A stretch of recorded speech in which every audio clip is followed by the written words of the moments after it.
can serve as a lunch or a dinner. It is also interesting to note that a lot of other cultures prefer a savory breakfast, which can be a lot better for your blood sugar and energy levels throughout the day. So feel free to make this meal wherever you feel hungry. And so with this one, we're going to be making a very quick and easy dumpling soup. This is an extremely versatile recipe. And so these are some ingredients that I had in the kitchen, and we will be going over a lot of different variations. And so to begin, for the kitchen equipment, you'll need a small to medium sized pot, depending on how many. This is going to be a 1-person serving that we're making, so feel free to scale it up if you need. And for this recipe, I'm using some homemade bone broth that I had from before, but no, you could just use water. And one of the reasons with that is the dumplings will provide plenty of flavor, but if you do have broth, that's a little bit more nutrition, collagen, electrolytes, minerals, and also a little bit more flavor, but again, that is an option as well. And for the veggies, I have some lovely colorful Swiss chard from the farmer's market, as well as some mushrooms from the farmer's market. It's interesting to note that I bought these guys a week and a half ago, and there's still not a single sign of them going bad. And I find that's pretty consistent with things that I get at the farmer's market.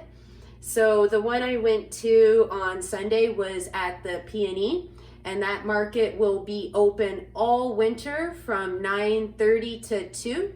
And on Saturday, there is one at Nat Bailey Stadium, which is 31st in Ontario, and that's open every Saturday throughout the winter.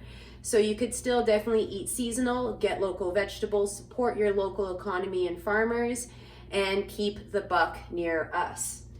And then some other things that I definitely would love to use for this recipe. Here is some miso. So this is a soy-based miso. And I find that a lot of people who may be sensitive to things like soy milk and tofu handle this a little bit better since it's been fermented.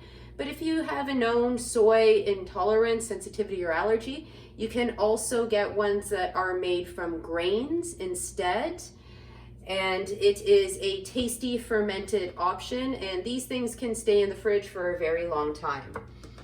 And the other thing that you definitely want to have with this recipe is some sort of nut milk or nut butter, or another option is tahini, which is made from sesame seeds.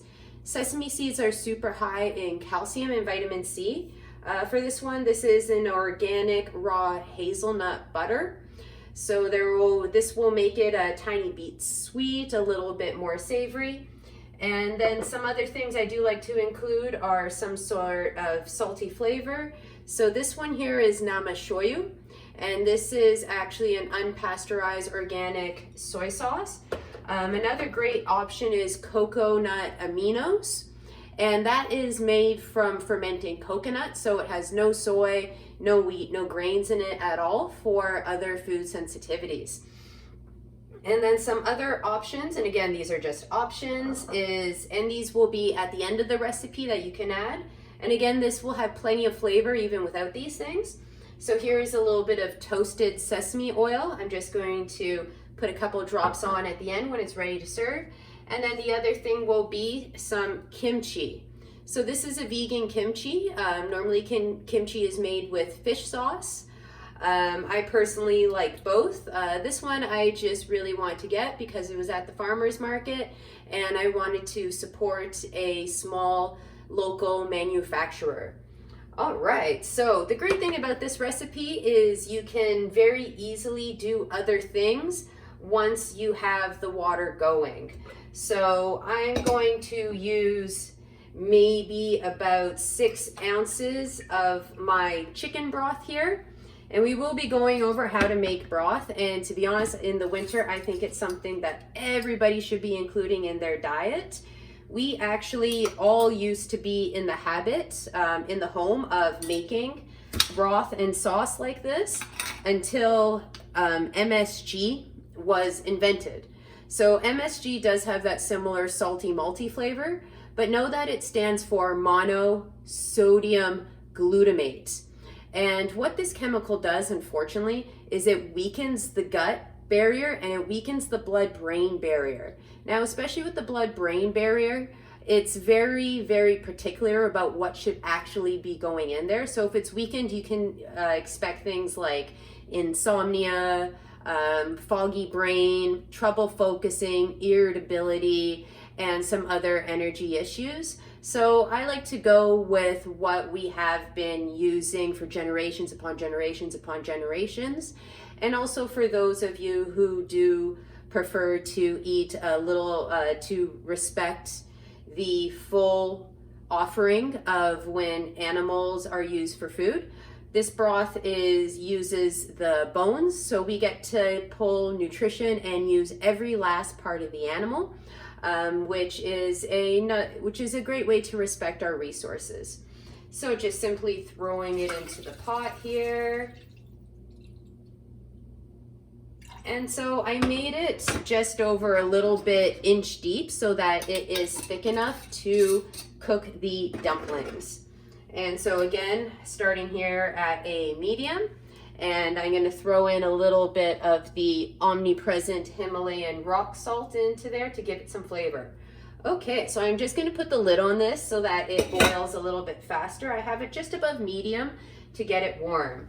So now that the water is warming up, I'm going to prepare the veggies. So I'm going to use about half of these mushrooms in here since it's just for one person. So this here would be a brown mushroom, and here we have some oyster mushrooms as well too. So these mushrooms are very, very high in nutrition. They're about 30% protein as well too, and contain a lot of immune boosting qualities.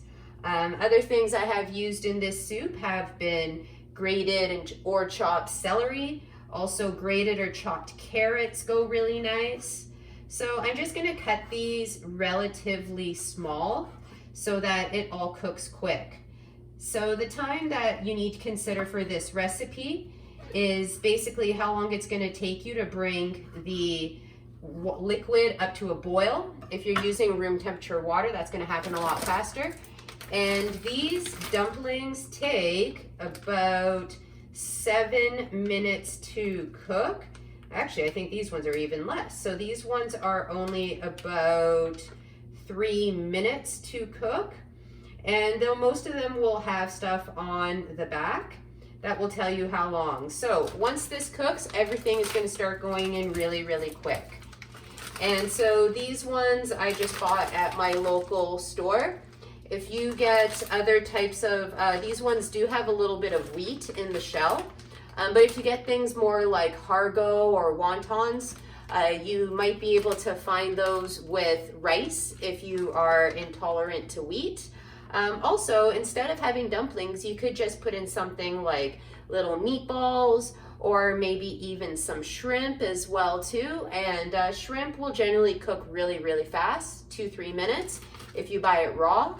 If you buy it cooked, if you buy it already pink, then you just basically need to put them in there for a minute to defrost them. So I'm just waiting for the water to boil. I'm going to continue chopping my mushrooms here. And other things I have used in here as well too have been kelp noodles. And the reason I really, really like the kelp noodles is they don't spike your blood sugar, and they have high quality fiber in them as well too.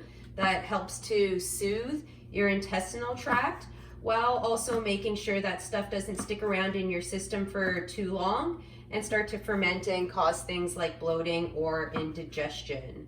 So those mushrooms are already chopped and ready to go.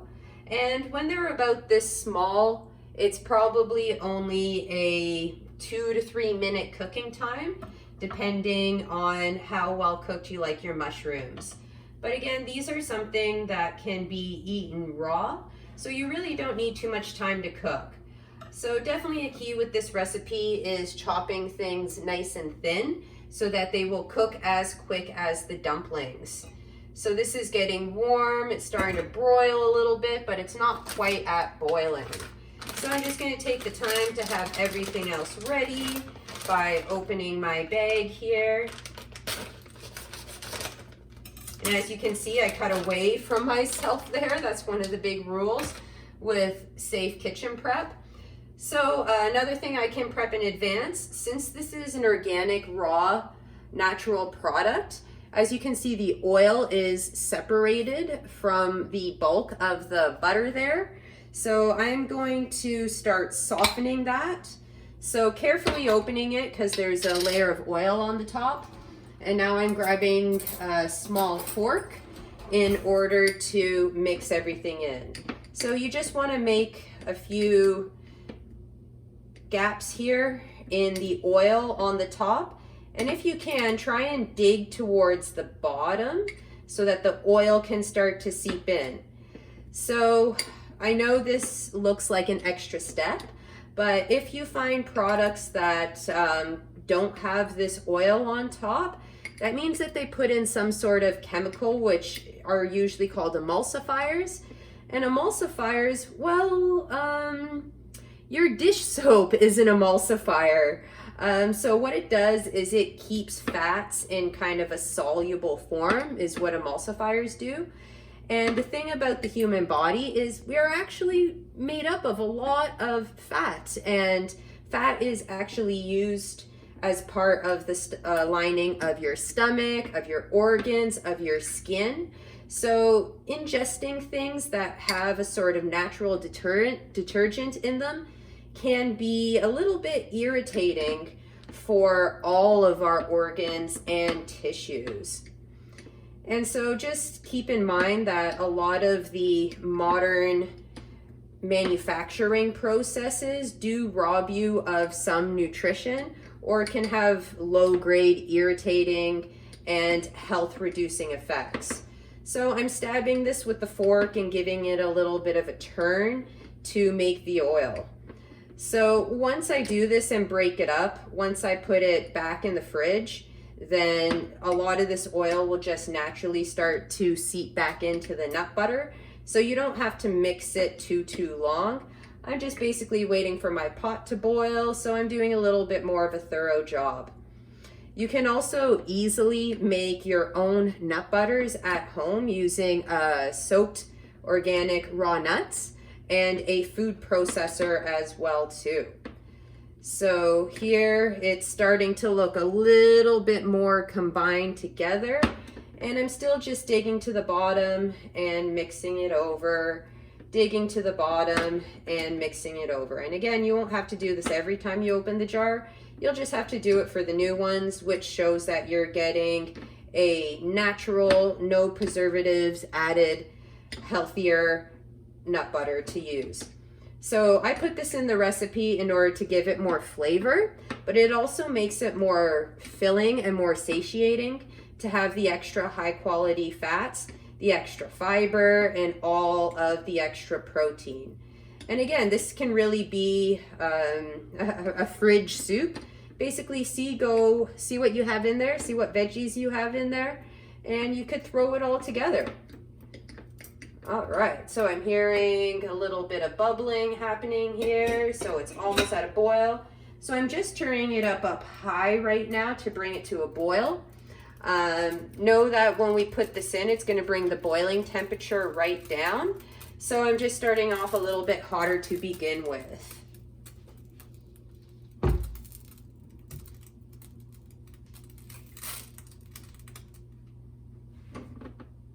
Other things that could go really well in here too, you could do a soft boiled egg.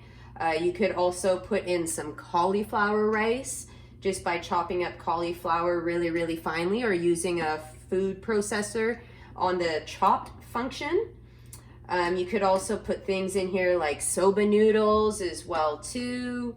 Very versatile recipe. All you really have to think about is how long ingredients will take to cook. And so a good rule of thumb is something is denser, like this mushroom, for example, it's going to take longer to cook than your leafy vegetables. So you could also put kale in here. You could put spinach. So spinach really only needs about 30-second cooking. You can wait until the recipe is done, just throw it on top and swirl it in. You could also do that with sprouts as well too. Enoki mushrooms, which are the long skinny mushrooms, also work really, really well in this dish. Okay, so my pot is boiling. And so for myself, I have found that usually 3 to 4 dumplings is more than enough. So I'm gonna put my 4 dumplings in here. And then this bag, you can simply fold it back up, put an elastic around it, and throw it back in your freezer for you to use next time. All right, so these guys are already getting going. So I'm gonna throw in my mushrooms, taking note of the time here. And then I'm just gonna add the lid on there. Now that that's in there, I'm gonna prep my lighter veggies to put in right at the very end. So Swiss chard I'm a big fan of because it's so colorful. And know that the more color you have, the more variety of nutrients that you have as well too. So I gave these leaves a rinse beforehand, before I put it in my fridge, let it all dry. And so what I'm gonna do now is just try and bunch it all together as much as I can. And then at the ends, try and roll it all together too. Now, a lesson that a professional chef taught me is to try to avoid cutting your fingers. So you basically curl your fingers down like that to make a flat surface for the knife to slide against. And then you make kind of a claw and you put it down here against whatever you're cutting. So I'm just gonna start here and I'm cutting it really, really thin, like little noodles or spaghetti strips.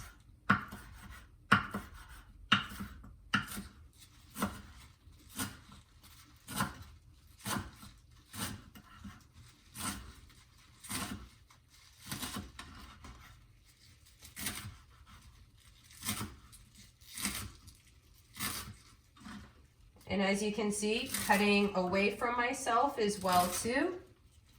And this is a straight edge knife, but I find the chef knives that have a slight curve also work really well for this kind of chopping motion. So we have all the leaves there, and since the stems are more dense, I'm gonna wanna cut them even smaller so that they all cook together at the same time. So again, trying to keep your nails curved towards the dish. Just keeping an eye on my pot here. It's starting to bubble up pretty fierce, so I'm gonna bring it down to medium here.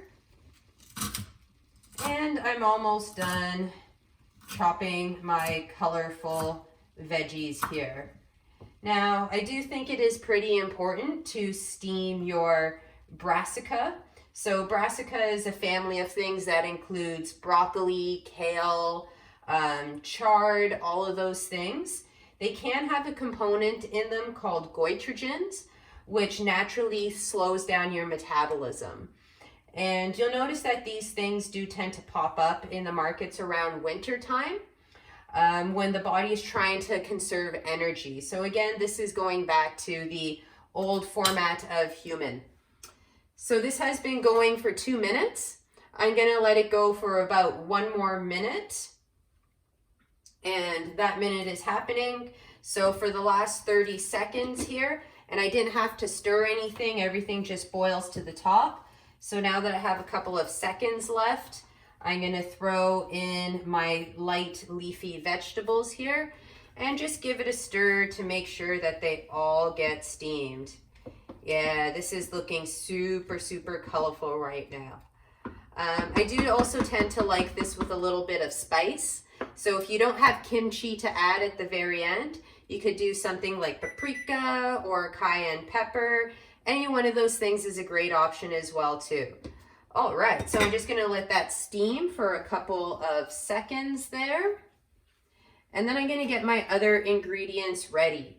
So this is a probiotic, which means this is an actual living food. And if we can not expose these to too much heat, you have more of a chance of the probiotics surviving the cooking process and actually integrating into your own unique internal ecosystem, which is known as the gut flora. And so just getting everything ready here. And so I'm going to turn this off now. So with the greens, you'll notice that when they're cooked, they become just a little bit more vibrant, a little bit more bright. And so right now, this is a super, super colorful dish. Sorry if I steamed up the camera there. And now here is my trick to making sure that these things get integrated. So with the miso, it comes out in this big clump here. Chickpea is another thing that they make miso from very commonly. And so for here, I have about maybe a shallow tablespoon. And what I'm trying to do here is I'm trying to heat it up and warm it up a little bit. So I'm sticking the whole spoon right in the soup. And now I'm going to lift it up, and now using the little bowl within the soup there, I'm starting to break up the miso. And the reason I'm doing that is if you don't and just put in one big clump of miso, you're going to find a giant clump of miso sometime while you're eating your soup. And so now that I've broken it up a little bit on the spoon, I'm just going to do it a little bit further. And this works even better if you have like a deeper spoon or like a soup spoon to do this with. So I'm breaking it up, and now I'm integrating it into the soup. All right, so next I'm going to go for the nut butter after I put this spoon in the sink. And I'm just gonna grab another spoon so that I don't cross-contaminate the flavors there. And so now pulling out a little bit of this butter here. And right now it's super soft because we've been mixing it with the oil, so it won't be too hard at all to break up. So getting it on my spoon there, and then same thing, I'm just gonna submerge it in the middle of the pot, give it a second or two there to soften up. And I'm a big fan of cleaning while I'm cooking, multitasking, so I can enjoy the food a little bit more after without having to look at a pile of dishes. And so just while that is softening up a little bit, I'm going to put away some of the ingredients that I have used.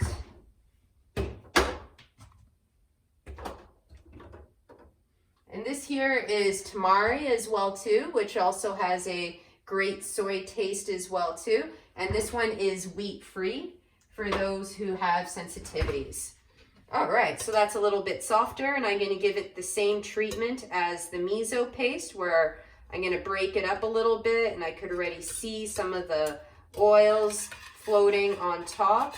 And same thing here, I'm just going to break it up. And then again, you can use any variation. Something else that goes really nice in this recipe is burdock root. And I just remembered that I actually had some in the fridge, but it's a little too late to add it. So basically it looks like this. And this has been known to really help with the liver, warm it up, increase digestive strength, and also help with detox. Some peppers could also go really nice in this soup. Basically whatever you like, as long as you just plan the cooking time, will be super tasty. All right, so I have everything together now. I'm just going to give it a try, see if it needs anything else.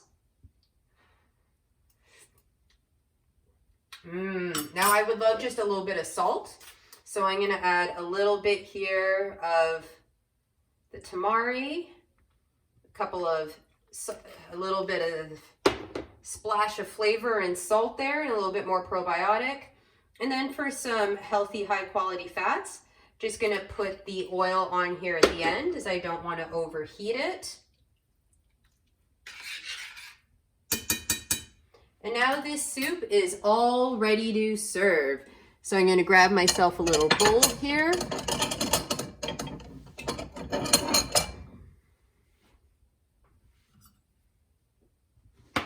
Give you a little look there of what we made. Colorful, quick, easy, nutritious.